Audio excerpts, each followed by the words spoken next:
Vortex Granular Systems, air-driven granular spreaders made for year-round application. Thank you for your purchase and use of the Vortex TR and SPX line of spreaders.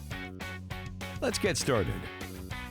We would like to take a few minutes to explain the spreader and what to expect when the unit delivers. Your spreader will arrive on the freight line fully assembled and ready to operate. Let's get the spreader out of the carton and off the pallet. You'll want to remove the carton. Please be careful of the staples when opening. With the carton open, remove the screws and boards holding the unit in place. You can now pick the spreader up and off the pallet. Inside the hopper, you'll find a can of DuPont Teflon non-stick spray lubricant, a stainless steel manifold cleaning brush, extension tubes, a hopper screen, operating and application instructions, and other accessories depending on the model purchased. The engine on the spreader requires mixed gasoline per the manufacturer's instructions. We like to run the mix rich, more oil in a gallon of fuel. For optimum engine operation, we recommend premixed 2-cycle fuel. This will guarantee high-quality, moisture-free mixed fuel. Secure the Vortex TR or Vortex SPX to the vehicle using ratchet straps on all 4 corners of the frame. Utilize the rings that are welded to the spreader frame. Do not use rope, bungee cords, or cam-style straps. These items do not hold the spreader securely in the vehicle. Ratcheting-type straps are the only recommended style for securing the spreader. The Vortex TR can be bolted to the vehicle using the mounting holes in the frame. If you are bolting the Vortex TR, we also recommend using ratchet straps to stabilize the spreader.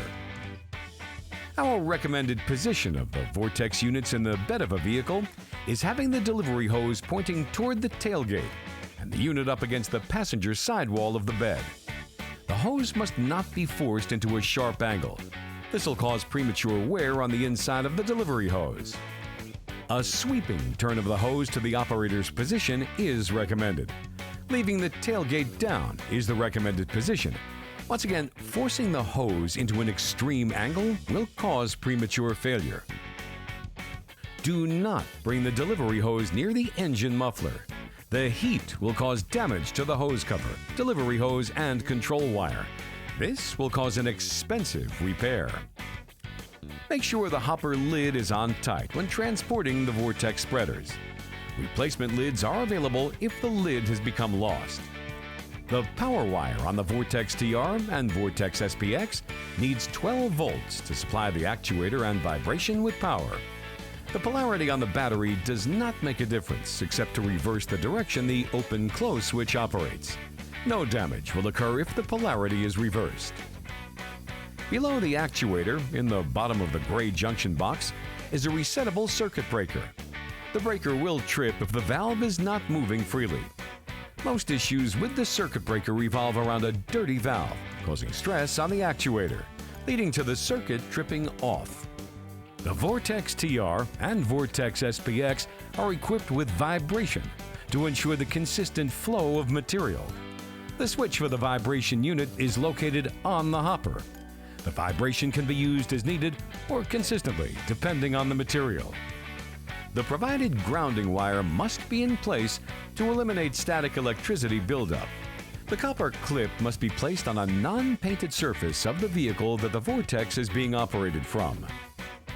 If you purchased a unit that has the hose assembly separate, please attach the grounding wire as shown on the hose and position the copper clip as explained previously. The Vortex TR aquatic hose assembly is customizable to the desired length. To set up the hose, use it full length or cut the hose to the desired length. Insert the hose into the coupler as shown and tighten the clamp. This process is the same for the manifold side or the delivery handle side.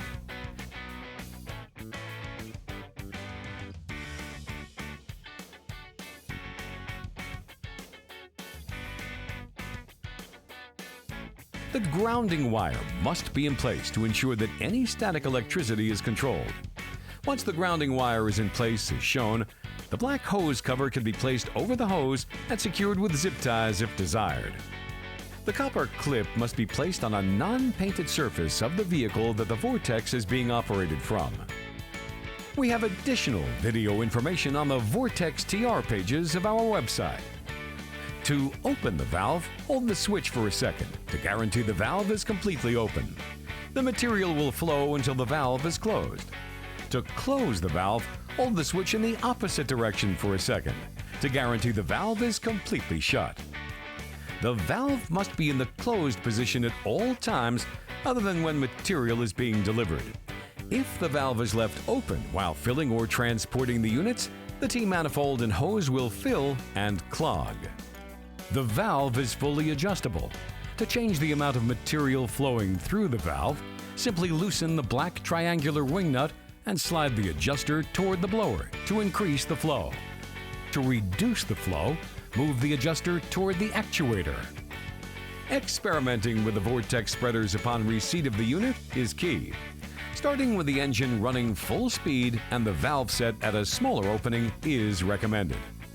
Always call us with any questions or for help with setup or operation. Lubricating the valve as shown is key to proper operation of the spreader. Lubrication is the key to proper operation of all Vortex spreaders. A dry spray is the only recommended lubricant for use on the Vortex spreaders. PB Blaster Dry, DuPont Teflon Nonstick, WD-40 Specialist Dry are the best products for lubricating the valve and spring assembly. Cleaning and lubricating the Vortex spreaders are the most important steps to consistent and reliable operation. Wash the entire unit with soap and water. Here are the steps to complete washing of the Vortex TR and Vortex SPX. Remove all material from the hopper. Move the valve stop adjustment to the wide open position. Lay the delivery hose on the ground. Run the engine to full speed. Wash inside of the hopper with liquid soap and water. Open and close the valve 10 to 12 times while the water is flowing inside the hopper. This will clean the valve plates of debris. Use the stainless steel cleaning brush to clean the inside of the T-manifold, as shown. Insert the brush from inside the hopper and scrub the entire length of the T-manifold. Shut off the water and let the engine run to dry the components. Reset the valve to the desired position. No lubricant containing petroleum distillates should be used. The Vortex TR and SPX have a cleanout rod installed between the hopper base and the material flow valve. The cleanout rod can be turned and moved in and out to remove any material that might have solidified inside the hopper bottom. It is not recommended to leave any material in the hopper overnight or when the unit is not in use. Let's move to the delivery hose and extension tubes. We supply two sizes of extension tubes, 1 1/4 inch and 1 1/2 inch in diameter. The tubes, when attached to the hose end, one at a time, provide distance of throw. The 1 1/4 inch tube will propel material up to 30 feet, but have slightly reduced flow rates. The 1 1/2 inch tube will propel material to around 20 feet, with slightly increased flow rates. The material delivery hose can also be used without the extension tubes for small areas with very short distance needs, and when tree rings are needed. We don't recommend sand-based material. It's too dense and will pulsate coming out of the delivery hose. Not recommended are materials that contain sewage sludge. The sludge will build up in the components and cause clogging in high humidity conditions. A few tips and information. The actuator's slide bar shown is designed to remain loose. This is not intended to be pressed up against the springs. If the valve is not opening and closing properly, the valve is more likely dirty and in need of cleaning and lubrication. Wet material should not be used. It won't flow through the valve and manifold system. The application of material using the Vortex looks different than applying by hand. Be aware some customers might want rings or piles of material. The Vortex method of application is far superior. Vortex spreaders apply material to the complete root zone, providing an even feeding to the whole plant, and university studies prove an even spread is superior. We have additional video information on the Vortex TR pages of our website. We appreciate your purchase and use of the Vortex TR and Vortex SPX spreaders. Please visit our website, call or email for additional information.